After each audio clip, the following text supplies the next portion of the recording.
Welcome to Impact Pasadena. I'm delighted to have as my guest today City Council member Margaret McAustin. Welcome, Margaret. Thank you very much. I'm so happy to be here today. So Margaret is really a distinguished member of the City Council. She worked for a number of years in the private sector in real estate, asset management, and but always involved. I guess she's been living in Pasadena for, is it 30 years now that you've lived? More. Is that More. right? I moved to Pasadena in 1975. Oh, great. So 40? However, my math's not good. However many that is. Yeah. So, you know, in addition to her work in the private sector, she was involved early on with a number of our city commissions, our city committees, the Planning Commission, and a number of others. So she's been very active in the neighborhood and in the city with the commissions. But then she ran for City Council in 2007. 2007. So congratulations, you're 11 years in office. I know. I can't believe it. It's gone so fast. Time flies when you're having fun, right? Yeah, really. No, it has gone so fast. Yeah. So she's served on the City Council, and as currently she's chair of the Municipal Services Committee, which handles power, water, all of those That's important right. city government services. And also, you're on the Finance Committee. That's right. My condolences, but it's such an important job. Plenty of work. Plenty of work. And also, I know that as part of your duties, you're a representative to a number of the municipal and state regional commissions, which I imagine is interesting too. What are some of those? I am on the housing subcommittee for the League of Cities, for the League of California Cities. Okay. So that gives me a chance to get in closer touch with what the state's doing on housing, what they're planning on doing, and talk to my colleagues in other cities about what they're doing. So that's because it's very important, isn't it, that we can't be always reinventing the wheel in Pasadena, but we have to rely on some of the things that are going on nationally and statewide. Exactly. Yeah. So we get a lot of education about sort of, you know, the state of the art and who's doing what. Then I also sit on the board of Foothill Transit, which is a joint powers authority, a bus company. Right. And so Pasadena is a member of that, and I sit on that governing board. And then I also sit on the board of the Arroyo Verdugo Joint Powers Authority, which is essentially a transportation authority. We're talking about becoming a cog, and this is the entity through which all the Measure M money will come. Great. So the funds that come to these cities will be running through there. So yeah, I guess most people don't realize, think of it as a part-time job, which is sort of paid part-time, very much so. But you all work really hard, and I think hopefully the citizens are grateful for your work. But I don't think they know how much goes into all this. Well, I agree. Well, I think and it's not fair to tell people all the time, well, how hard we work or this or that. I mean, I enjoy it. The fact of the matter is, especially after 11 years, I have much better understanding of how things work, and sort of government moves at a slow pace, but it's a regular pace, and it takes a while to get accustomed to that. In fact, after I was elected, one of the real challenges for me was the time it took to get things done, because coming from the private sector, we could make a decision and then move on it pretty quickly. So it takes time to get used to. Well, there's a lot of pace. moving parts, and I know you recognize the importance of transparency in government, including constituency groups. Everybody has a say in it, and then all the different organizations that are involved, the nonprofits, the regional, the city, all the state, the national. So there's a lot. It's a steep learning curve, I would imagine, too. It's complicated. Yeah. It's complicated, and Pasadena itself is complicated. Yeah. It's not an easy city to manage in some respects. Sure. So. Well, let me ask you just sort of broad strokes about where do you see, after your work here and your experience and your leadership, where do you see the city going? I mean, in the next 10 years or so, what is sort of some of your vision for the city, and what's sort of the issues or priorities that we ought to be thinking about?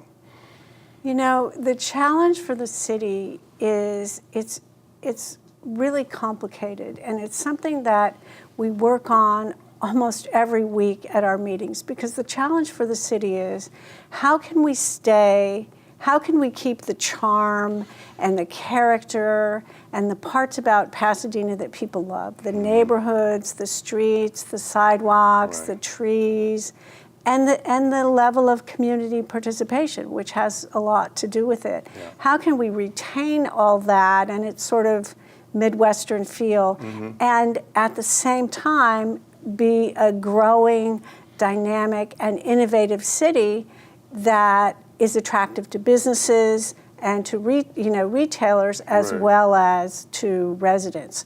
So that's always the balance I think we're working to strike. Yeah.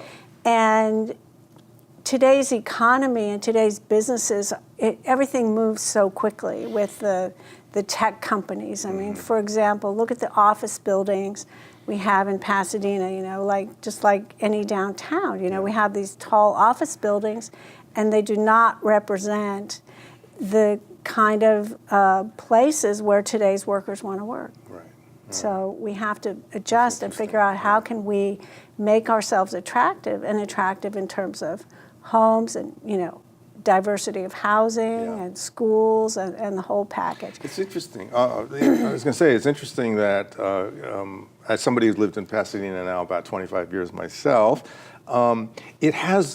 it's a nationally important city in the sense that we have Caltech, we have JPL, we have a lot of major institutions, but we also have what you're talking about, which is not exactly a small town, but certainly a small city feel. Yeah. And that's, I can see that really is a balance that you're having to strike. It really is small city, big footprint. Yeah. I mean, I've never gone anywhere and mentioned that I'm from Pasadena where someone didn't have some connection, like, oh, I love Pasadena, I've been there, I want to be there, my grandmother used to live there, some story like that. So it holds a unique place in the state and in the country and in people's hearts. Yeah. And because of the Rose Bowl, that and the parade, those events really elevate us. And we have to remember that we hold a unique place.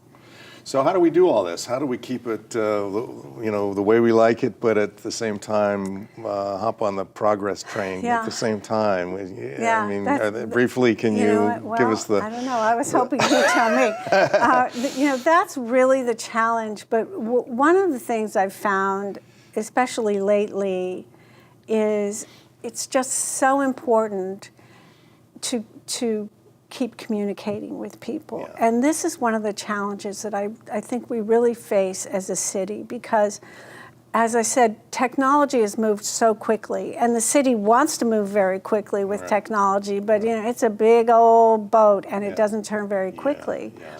And so people's expectations now, we want to know something, we just click on the phone and we're going to find out very quickly. Right.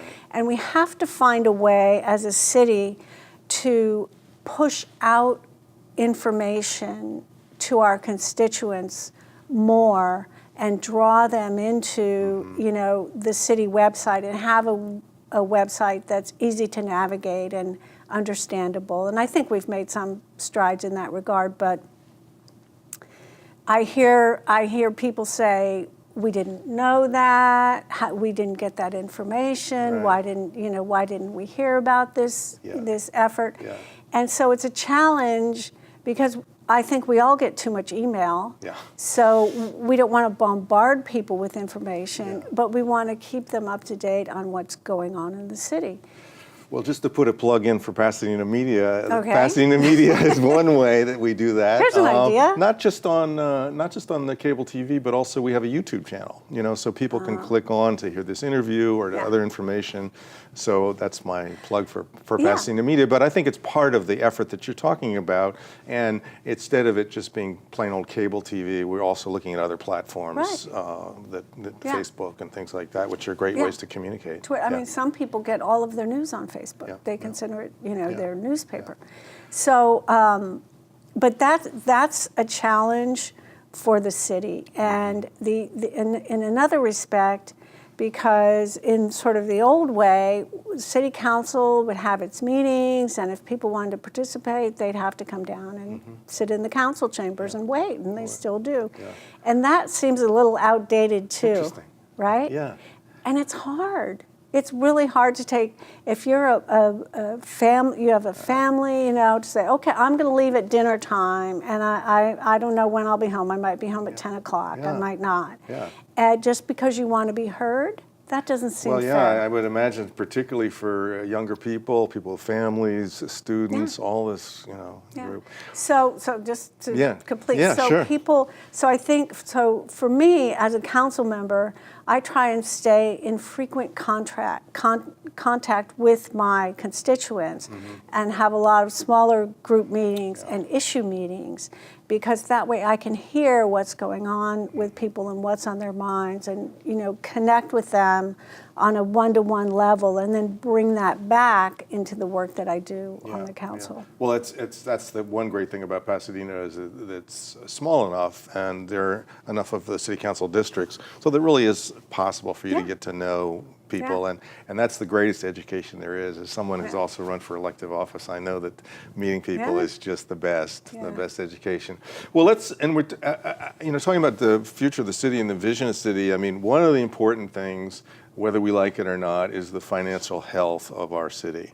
And I know that there are always pressures from a number of directions, the pensions, CalPERS and STIRS, some of the state mandates, and all the things that the government has to do, and the services that we have to provide.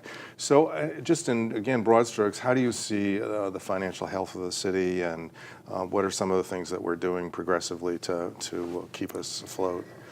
You know, it's enormously frustrating, because I think to the extent that we in Pasadena can control our budget and control things, we do a very good job. We're always struggling because we're pushing against sort of mandates, state mandates that come down, you have to do this, you have to do that. Right. And there's an extraordinary amount of compliance that we have to do, particularly with the utility. So this requires a lot of staff and a lot of people. And then, of course, the pension liability is huge. It's enormous, and it's out of our control. Yeah. So that is a real source of frustration, because when I go to my constituents and they say, you know, you need more money, or why can't we have this service or that service? And it's like, well, the budget's really tight this year. And the council is committed to not doing deficit spending. The council will not do deficit spending. I'm really pleased with my colleagues on that. Right.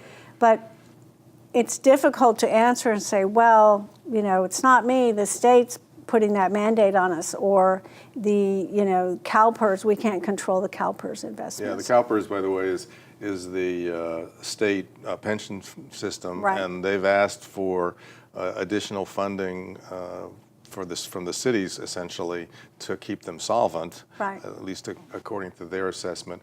I mean, I think a lot of people don't realize that there's not a lot of discretion in municipal budgets. When you have a pension where you've got firefighters and policemen and other service workers who've put their lives, spent their lives and careers on this and been promised something, you have to deliver on that. And then, as you said, the state mandates and the services that you need to provide. There's not a lot of wiggle room. No, there isn't. And as a city, about 75% of our budget is our employees, because we're a service business. So that's where a lot of the cost is. And so one of the things that we have done to address the pension problem, and our pension costs are going up, you know, like 40% a year. And we have set aside some money. When we get one-time money, a couple of times we have taken it and we've set it aside into more or less a sinking fund to try and offset those growing costs, because we have the ability to invest it at different rates and manage it perhaps better than CalPERS manages their investment. So it's just one small means. But it's prudent, I would say, isn't it? To try and address that. But I have to say, every single city is struggling with this. So I think the solution will have to be at the state level, and of course the pensions, the unions themselves will have to be involved, because everyone wants their pension to be there, and we Right. want everyone's pension to be there. Right. But I think we're going to have to, find a bigger solution to this big problem. So I know one of the solutions that the city council, and I don't know if this is a short and long-term solution, but one of the solutions that has been proposed is a sales tax of, I think it's 7.75 per That's right, cents. 3/4 of a cent. 3/4 of a cent, which it's not on the ballot yet, it's my No. understanding, but there's been discussions about that. How do you feel about that as an individual council member? Well, we're talking about putting it on the ballot in November, but that decision has not been finalized by the council. But the challenge is when you look at the numbers, they don't add up, and so it's really up to the voters. We can cut the budget, and we're prepared to do that, or we might have to. We can raise the sales tax. Yeah.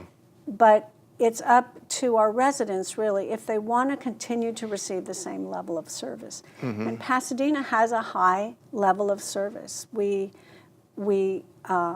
have our own police department, we have our own fire department, we have our own utility, Right. Water and power, we have our own health department, Yeah. and there's a cost associated with all that. Yeah, I mean, one thinks of sales taxes as being regressive. In other words, they fall on lower income people Right. more than higher income people. But on the other hand, Pasadena is a retail center, so you have a lot of people coming outside of the area, Right. and they will be contributing to that sales That's right. tax too. In fact, we get I can't remember what the number is, 30, I don't want to say 30,000, but I could be wrong. There's a tremendous number of people that come into Pasadena during the day. Right. And hopefully spend their money Yeah, here. yeah. They work here, they eat their lunch here, Yeah. they recreate here. Right. And so a lot of those hopefully would be paying. And in a sense, we're providing services for them too. We Yeah. provide, we have Yeah, I policemen mean- on the beat in old Yeah. Pasadena, and The fire things like department that. will Yeah. respond if they, Right.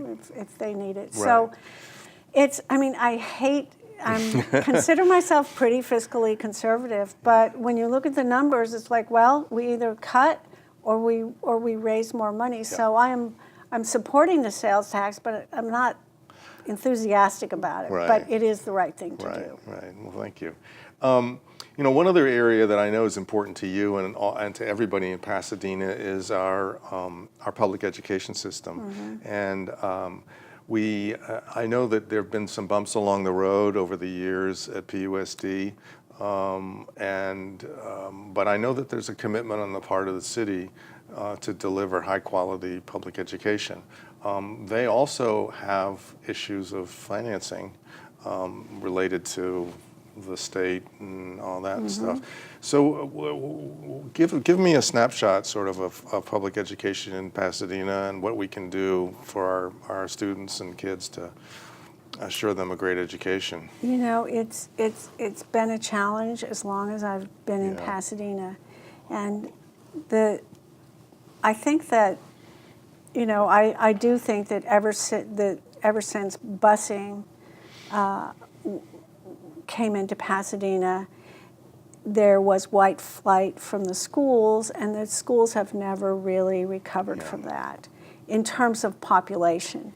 Now, in terms of academics, the schools have made tremendous progress just since I've been here. Right. One of the things that really has impressed me so much is the commitment of the parents who send their kids to PUSD, Yeah. whether it's the Pasadena Education Network or Pasadena Education Foundation.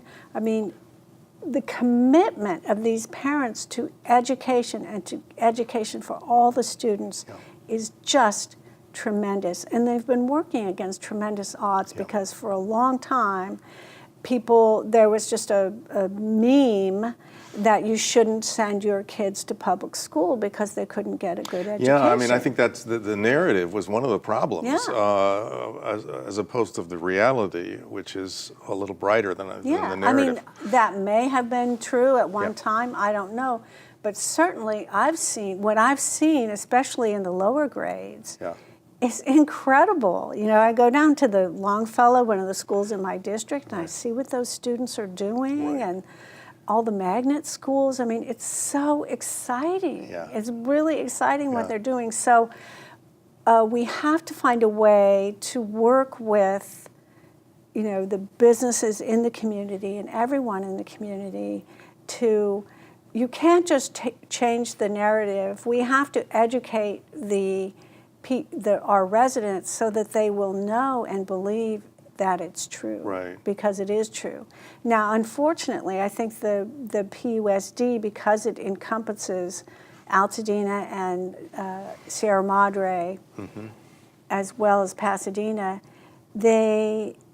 and a lot of people have taken their kids out of schools, that the general population of PUSD tends to be more high needs, or these are assisted school lunch families, so they're lower income families. Right. And then, of course, a lot of special needs kids themselves, and that's a big drain, I think, on their budget and on Right. their resources. Right. And so it's a challenge in public education that you see, especially with even the current federal administration, where I see a movement towards, they call it choice, Yeah. but what it is charter vouchers, Right. which are, I think, intended to move people out of public schools so that public schools will end up with Right. the most challenging students of all. And so what we want to do is make sure Pasadena is a city with a good school district, because that's how we succeed as a city, Yeah. and that's what will draw people to Yeah, Pasadena. it does seem like there's a perfect storm going on. I mean, I know the mayor has pointed out that 40% of families generally send their kids to private schools historically here, and then the charter school movement, Yeah. and then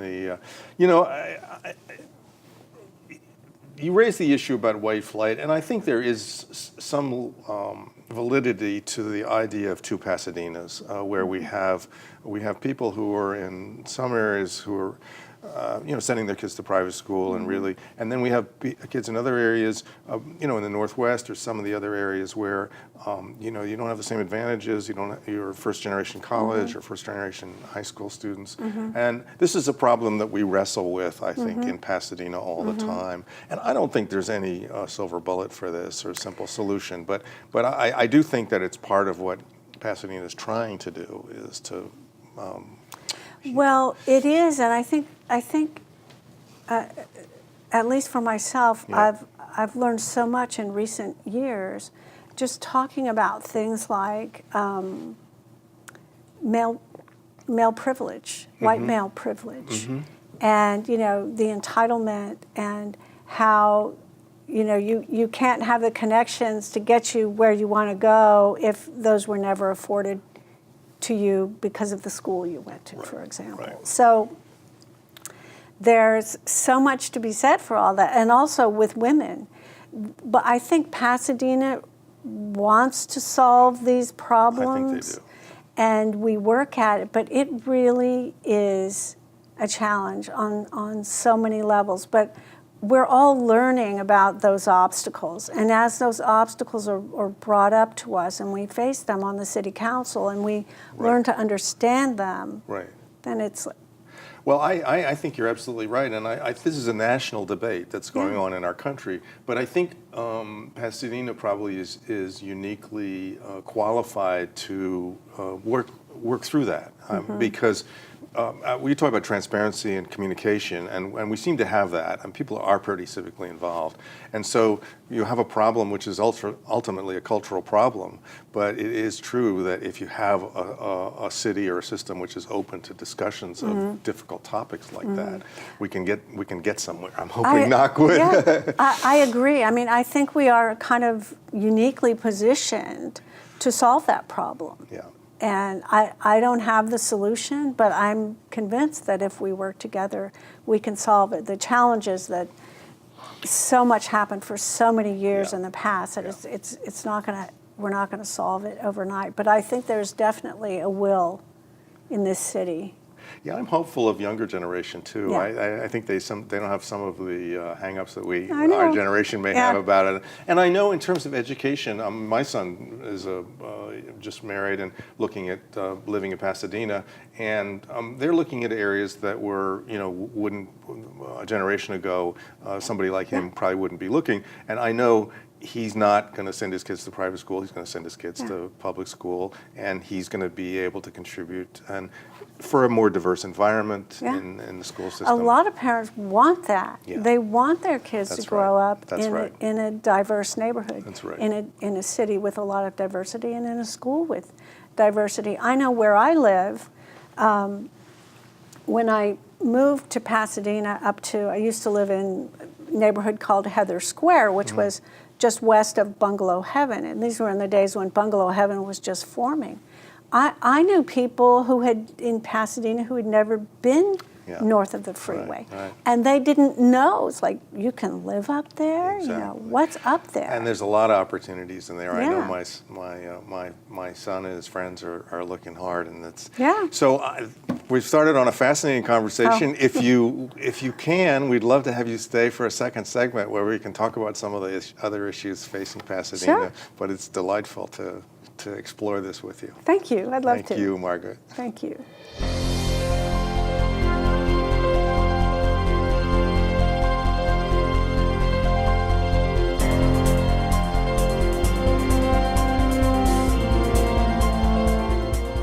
This program was produced by Pasadena Media for the Arroyo Channel.